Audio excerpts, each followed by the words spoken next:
I think I have come to understand what really happened to me in the Chinese wilderness. For if you've seen my earlier videos, you'll know that I often say, in virtually all of them, I say, hey, I'm open to all schools of thought. I don't mean to present myself as the know-all arbiter of dictating exactly what happened. I don't know everything. And so I am open to suggestions from basically any political affiliation, um, any educated background, right? So I do not mean to position myself as a know-it-all. I have just simply come up with a theory based on conversations I have had with doctoral clinical psychologists, more than one. So here's just my theory in aggregate.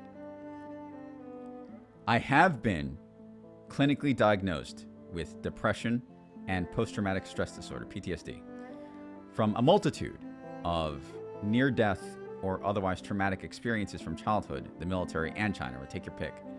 Initially, my survival or defensive mechanisms developed from my childhood trauma, separate from my adulthood traumas, started leading me down the path of the dark triad, being sociopathy, narcissistic personality disorder, and Machiavellianism.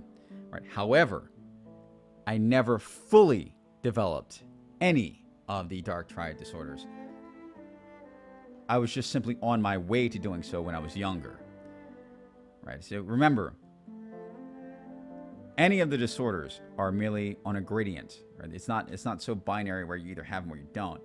There are traits on a gradient, and there's a certain line of no return on each respective gradient. And once a person steps beyond, once they go beyond a certain line, then they're typically permanently that way. They're not so fluid. They're not so plastic pertaining, and by plastic I mean neuroplastic, in the sense that like they are not malleable. They can't come back. There's the point of no return, typically no return.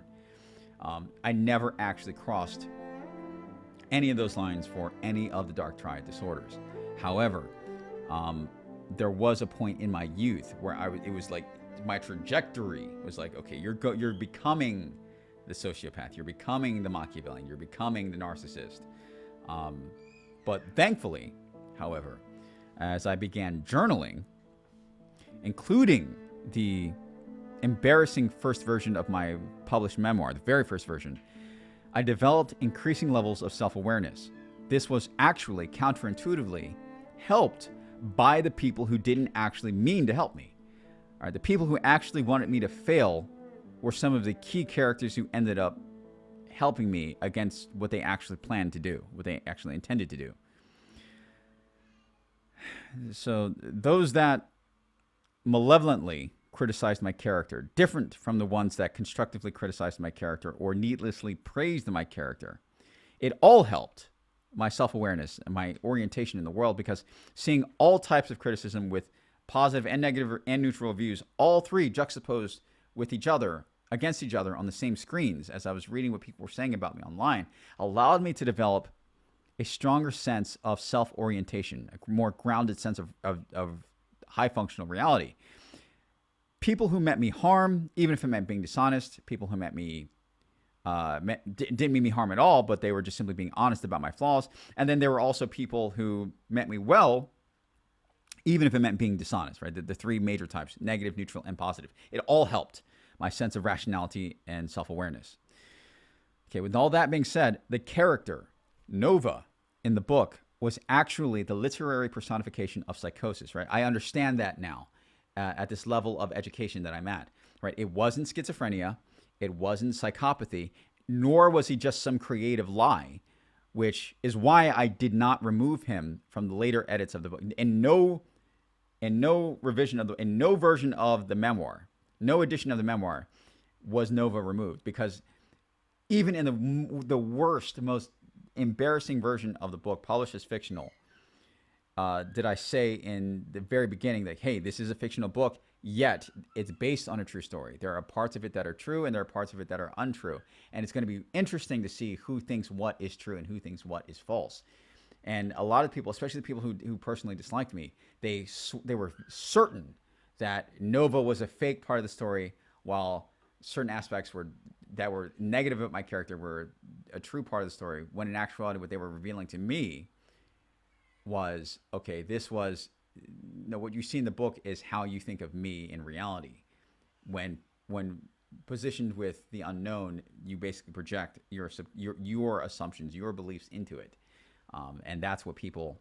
The biases of the bias of any human being, right? Myself included. I'm not exempt from this, right? So all of that feedback helped me to orient myself in the world about it, when determining who are my true friends, who are my true enemies. If you want to philosophically argue that there are such a thing as an enemy, right? So it just overall helped me, right? And Nova was not a creative lie. He wasn't, nor was he schizophrenia, nor was he was a true part of the story, but nor was he wasn't a figment of schizophrenia, nor was he some kind of attempt to evade responsibility for my own actions. No, he was the best I could do to express, in all honesty, how distorted my reality really was, which was trauma-catalyzed psychosis interlinked with my sense of identity. Now, for the vast majority of people who do not know the difference between psychopathy and psychosis, these are not the same thing. Psychosis is typically an alteration of your ability to perceive reality, an alteration in your perception of reality, not a complete detachment from reality, but an alteration of how you perceive reality based upon a reaction to trauma that you have experienced at some point in your life, right? So that was Nova. And so it was not correct. I would be lying if I removed him from the story. Now, I eventually do face him in a way that's not written. I do face that in the Chinese wilderness. And so he does disappear as a figment in a way that, as I become more grounded in reality, I do turn him into an actual AI chatbot, sort of like ChatGPT that people can talk to in my company Slack chat. But and I think my son, actually I don't think I know, one of my sons, who is very technologically gifted, he's building a physical body for Nova, starting with an Arduino kit. So Nova as a character started off as a figment of my own psychosis. And then throughout the process of genuinely healing, I kept the concept of him as a character and turned him into an AI chatbot. So in other words, there was a point where I was talking to Nova in my childhood because I couldn't cope with reality, or at least I was trying my best to cope with reality. And then there's a point where I could cope with reality and converted him from a figment of my imagination, essentially, into an actual functional chatbot, an electronic software-based chatbot. And one of my sons is building a body for him with his Arduino kit.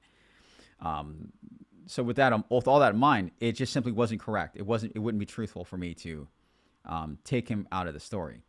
My parents then took that. They played the card of the gaslighting card, hoping that they would, over the long term, discredit me and absolve themselves of the guilt of the many horrible things they did to me by telling people, by spreading rumors around that I was schizophrenic and that I was a liar, I was all this X, Y, and Z.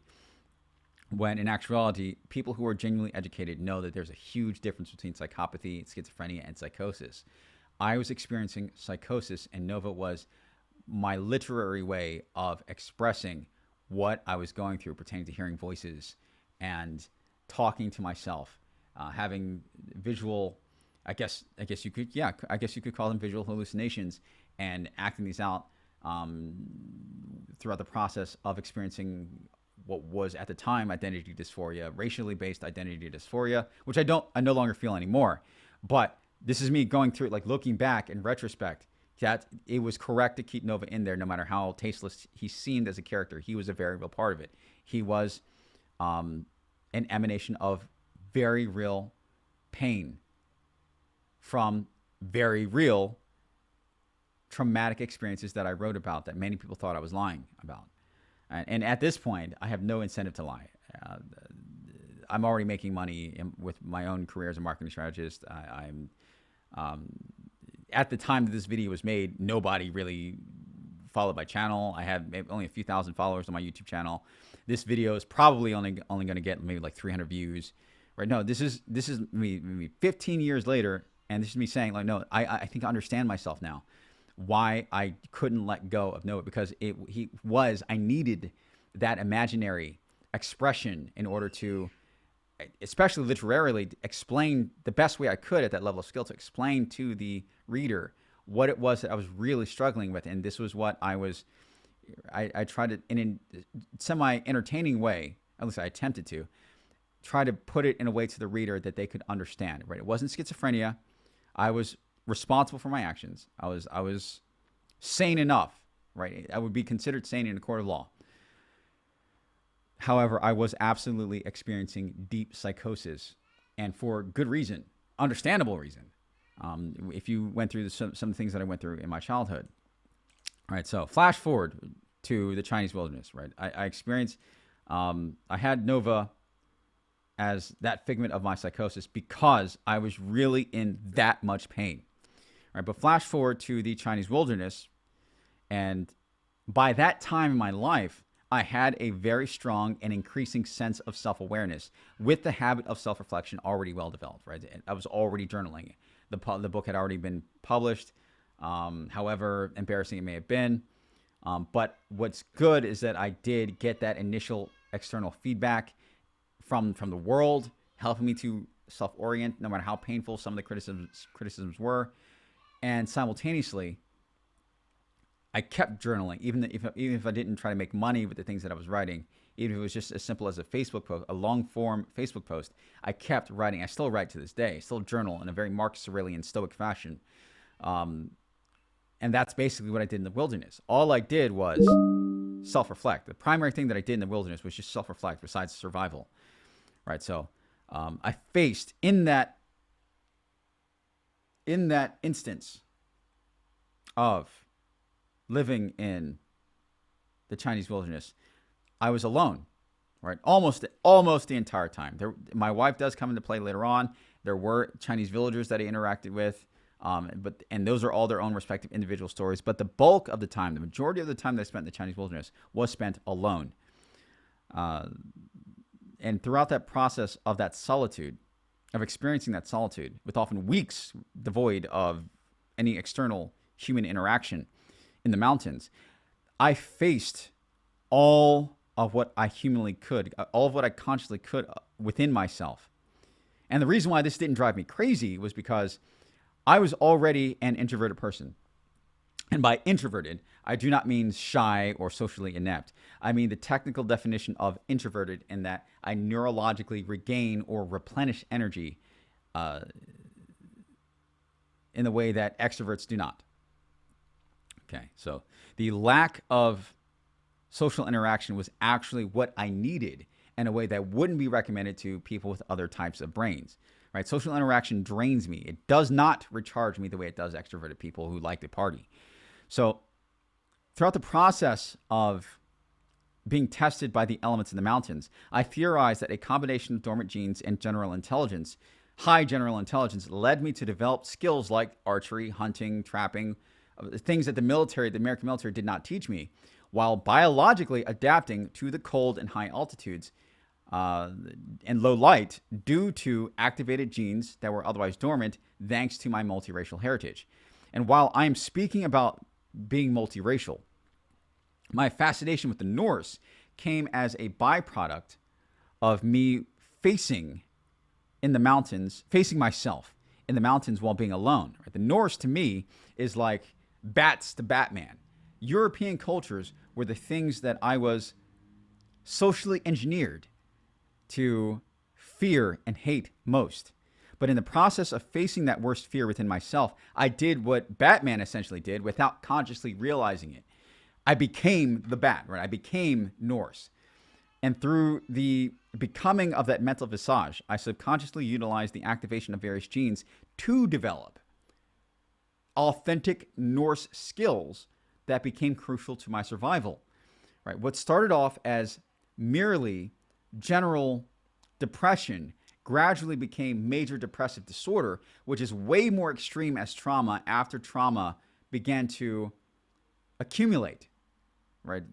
Way more extreme. I developed a way more extreme version of depression as trauma after trauma began to accumulate psychophysiological scarring.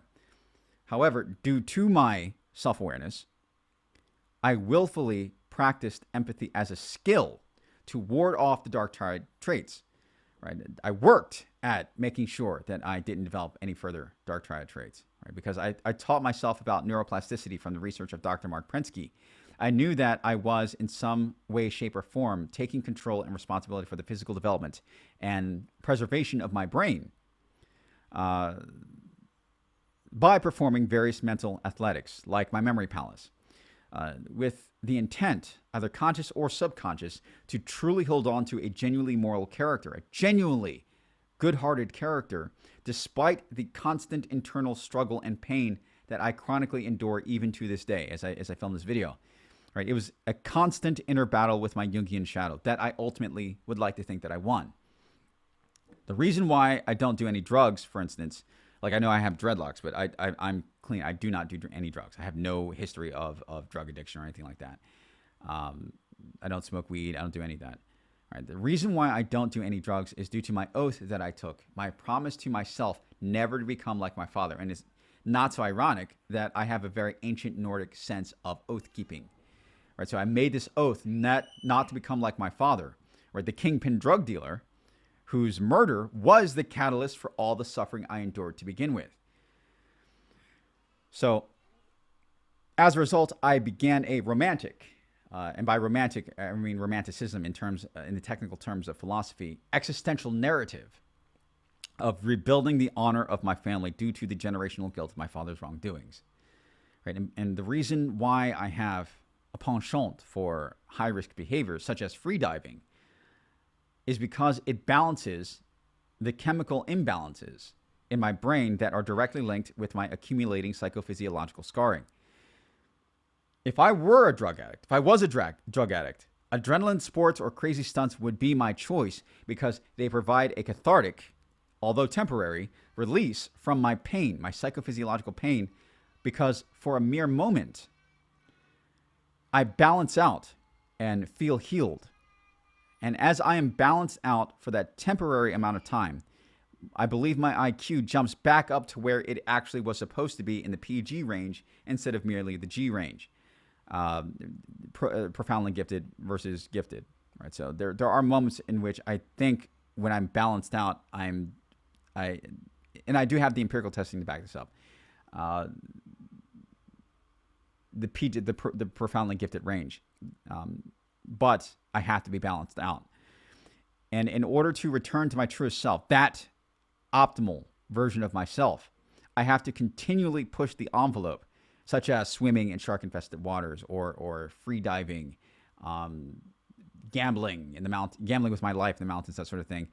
I was subconsciously driven to do that because of that cathartic release, that pain relief that I experience. Right? I have to keep pushing the envelope to higher and higher levels to gain that chemical balance without drugging myself with narcotics in a way that would make me a lesser family man. Right? I think I really understand myself now, at least that aspect of itself. Now, you could criticize me as a father and husband and say, well, aren't you risking your life when you do these things? Yes, I am. However, if I have to do something, right, as a flawed mortal being, if I had to do something, I think it's a great trade-off. It's better that than to get hooked on drugs, like real drugs. So I think again, it's just a theory, but I think that is the most accurate psychoanalysis of my character thus far.